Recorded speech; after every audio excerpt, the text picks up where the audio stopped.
Good morning. Like, share and subscribers. ज्या दिवशी घरातल्या सगळ्यांचे उपवास त्या दिवशी माझा मॅगीचा किंवा नूडल्सचा प्रवास. आठवड्यातून 4 वेळा माझी मिस केलेली मॅगी खाऊन मला कंटाळा आला असल्यामुळे आज मी नवीन मेनू निवडला, नूडल्स. 3 तासात 13 वेळा ब्रेक घेऊन नूडल्स करायला घेतले. सगळ्यात आधी घरात होत्या नव्हत्या तेवढ्या सगळ्या भाज्या कट करून घेतल्या. हिला बसलेलं बघून मला राग आला, त्याच्यामुळे हिला आधी उठवलं आणि कॅमेरा पकडायला लावला. अरे याच्यातला मसाला पडतो का नाही? पडला. पडतोय तेवढा घातला आणि बाकीचा ठेवून दिला. पुढच्या वेळी कशाला तरी कामाला येईल ना म्हणून.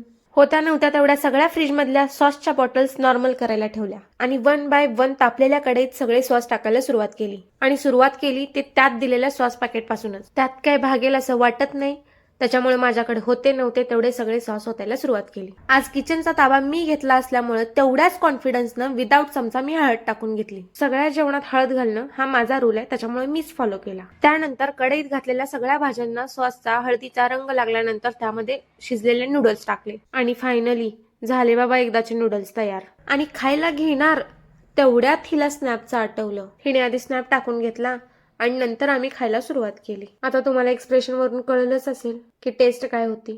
एक्सप्रेशन जरी चुकीच्या असल्या ना तरी टेस्ट चांगलीच होती. स्वतः बनवलं ना ते चव लागतच.